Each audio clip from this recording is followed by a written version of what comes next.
দেখতেছিলাম হযরত মুসা নবী দেখেন তার সাথে যেই লোকটা জান্নাতি হবে মায়ের খেদমত করে হয়েছে। এইটা কোনো টাকা পয়সার মালিক ছিল না, তিনি এরকম অট্টালিকা বাড়ি ঘরের মালিক ছিল না। যেই লোকটা মুসা নবীর সাথে জান্নাতে থাকবে, জান্নাতের বন্ধু হবে, এই লোকটা কি কাজ করতো জানেননি? এই লোকটা অন্য কোনো কাজ না, এরকম বাজারে এরকম গরু, এরকম খাসি দুম্বা এইগুলো জবাই করে করে গোস্তগুলো মানুষের কাছে বিক্রি করত। এই কসাইটা নবী মুসার সাথে জান্নাতের বন্ধু হয়ে যাবে। জোরে জোরে কোন সুবহানাল্লাহ। নবীর সাথে অন্য কোনো মানুষ না। একটু খেয়াল করেন, যারা কসাই গরু জব করে, এরকম তারা গরু বানায়, এই গরুর গোস্ত বিক্রি করে, এই কসাই নবীর সাথে জান্নাতি। জোরে কোন সুবহানাল্লাহ।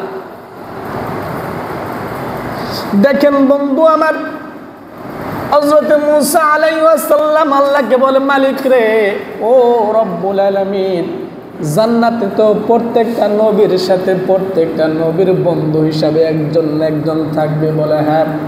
ও আল্লাহ, আমি তো জানতে পারলাম না আমার সাথে কোন লোকটা জান্নাতে থাকবে, তিনি কত ধনিত্ববান ব্যক্তি, কিরকম টাকা পয়সার মালিক, তিনি কিরকম অট্টালিকা বাড়িতে থাকে, গাড়িতে চড়ে। ও আল্লাহ, একে তো একটা বার দেখলাম না বা শুনলাম না। আল্লাহ, আমার সাথে জান্নাতি কে হবে একটু যদি জানাইতা, আমি তার দুনিয়াতে একটু দেখতাম। ও আল্লাহ, আমার আল্লাহ বলে, ও মুসা, তুমি যা চাইতেছো তা তো হবে না রে মুসা। তোমার জান্নাতের বন্ধু কোনো টাকা পয়সার মালিক না, বাড়ি গাড়ির মালিক না, ওই লোকটা দুনিয়ার এত ধন সম্পদের মালিক হবে না। ও মুসা, তোমার সাথে যেই লোকটা জান্নাতি হবে, এই লোকটা হইল একজন কসাই তোমার জান্নাতের বন্ধু। মুসা নবী বলে, আল্লাহ কি বলতেছো? সাধারণ একজন কসাই, এই কসাই আমার জান্নাতের বন্ধু হবে? বলে হ্যাঁ। আল্লাহ, এই লোকটা কিভাবে আমল করে আমার সাথে জান্নাতি হবে একটু যদি তার দেখতাম।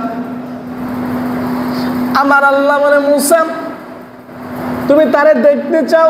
বলে হ্যাঁ মালিক, একটু যদি অনুমতি দিতা, এই কসাই কোন আমল করে আমার সাথে জান্নাতের বন্ধু হয়ে যাবে। আল্লাহর কাছ থেকে হযরত মুসা আলাইহিস সালাম অনুমতি নিয়ে কসাই যেই বাজারে এইরকম গরু জব করে, গরু বিক্রি করে, দুম্বা বিক্রি করে, ওই বাজারে যাইয়া এইবার আল্লাহকে বলে, আল্লাহ এই কসাই? বলে হ্যাঁ এই কসাই। এইবার কসাইয়ের কাছে যাইয়া হযরত মুসা আলাইহিস সালাম বলতেছেন, ও কসাই রে, আমি বহু দূর থেকে আসছি তোমার বাড়িতে, 3 দিন মেহমান হইতে আসছি, তুমি কি আমাকে মেহমান বানাইবা? বলে বহু দূর থেকে আসছেন? বলে হ্যাঁ, আমি আপনার বাড়িতে 3 দিনের মেহমান হইতে চাই। বলে ঠিক আছে, আপনি যেহেতু আমার বাড়িতে মেহমান হবেন, আমি তো সারাদিন গরু গোস্ত বিক্রি করি, এখন সকাল সকালে আপনি আসছেন, আমি এখন আপনার সাথে কোনো জায়গায় যাইতে পারবো না, একটু যদি আমার সাথে সারাদিন থাকেন, এই গরুর গোস্ত বিক্রি হবে, এই খাসির গোস্ত বিক্রি হবে, এরপর আমি বাড়িতে যাব। বলে ঠিক আছে। মুসা নবী তো আসছে তার দেখার জন্য যে কি আমল করে আমার সাথে জান্নাতি হবে।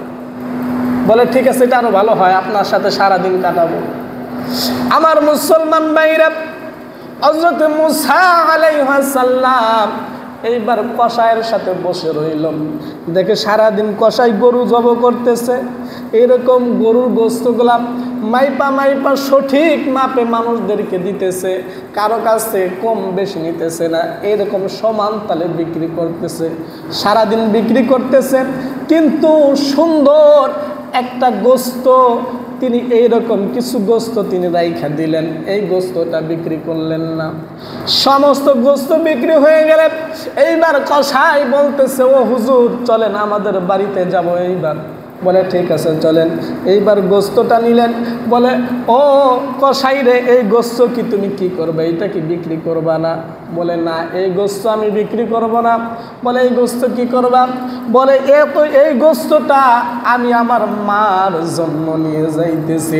জোরে জোরে কন্যা সুবহানাল্লাহ। মার জন্য এই গোস্ত নিয়ে যাব। এইবার হযরত মুসা আলাইহিস সালাম দেখলেন এই গোস্ত নিয়ে কসাই বাড়িতে চলে গেল। কসাইয়ের বাড়িতে যে মুসা নবী নজর করে দেখে কসাইয়ের মা বড় বৃদ্ধ হয়ে গেছে, বড় দুর্বল হয়ে গেছে। এইবার কসাই মাকে একসাথে রাখিয়া এই কসাই রান্না করে যাইয়া এই গোস্তগুলা টুকরা টুকরা করে সুন্দর করে ভুনা করে মার কাছে যায়। মা নড়তে পারে না, উঠতে পারে না। এই মার পাশে বৈশা মাকে নিজের হাতে এই গোস্ত দিয়ে এইরকমভাবে সুন্দর করে নলা বানাইয়া আরো বিভিন্ন জিনিসের দিয়ে এইরকম সুন্দর করে খাবারগুলা মাখাইয়া মার মুখে কসাই নিজে খাওয়াইয়া দিতেছে। জোরে জোরে কন্যা সুবহানাল্লাহ। মুসা নবী দরজার পাশ থেকে দেখতেছে।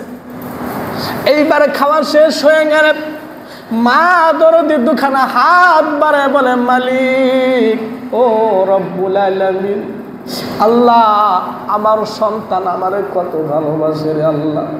ও বন্ধুরা, মা দরদি ডাক দে বলে মালিক রে, এই সন্তানের উপরে আমি রাজি, ও আল্লাহ আমি খুশি, তুমিও এই সন্তানের উপরে রাজি খুশি থাকো রে আল্লাহ। ও রব্বুল আলামিন, আমার এই সন্তানকে এই জামানার নবী মুসার সাথে জান্নাতের বন্ধু হিসাবে কবুল করে নিও।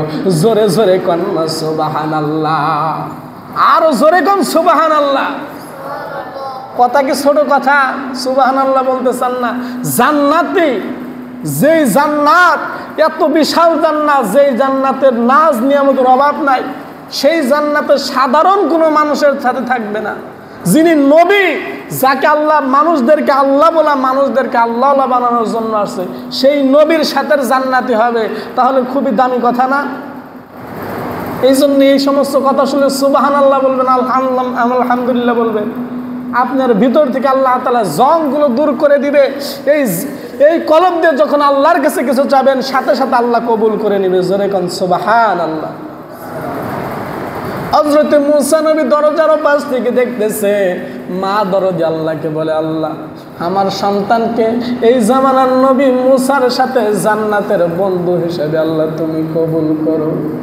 হযরত মুসা নবী বাহির থেকে এইবার ভিতরে আসে, আয়েশা ডাক দে বলে, ও কসাই তোমার মা কি বলছে তুমি কি শুনছো? কসাই বলে, ও হুজুর আপনি চুপ করেন, মা পাগল হয়েছে এই জন্য এই সমস্ত কথা বলে, এইটা কোনোদিন সম্ভব? এইবার নবী মুসা বলে, নারে কসাই না, তোর মা তো পাগল না, তুই হইলি পাগল। শোন রে মুসা, ও কসাই, তোর মা যেই দোয়া করেছে আমার আল্লাহ ওই দোয়া কবুল করে নিছে। শোন রে কসাই, আমি নাম হইল মুসা, আমি হইলাম এই জামানার নবী মুসা। তোমার বাড়িতে আমি 3 দিনের মেহমান হইতে আসছিলাম। 3 দিনের মেহমান হওয়ার দরকার নাই, আমি জানতে চাইছিলাম যে তুমি কোন আমলের কারণে আমার আল্লাহ তোমার জান্নাতে আমার বন্ধু হিসাবে কবুল করবে, এইটা দেখার জন্য আসছি। ও কসাই রে শোন, আমার আল্লাহ তোর মার দুয়ার বদলতে তোকে আমার জান্নাতের বন্ধু হিসাবে কবুল করে নিছে। জোরে জোরে কন্যা সুবহানাল্লাহ।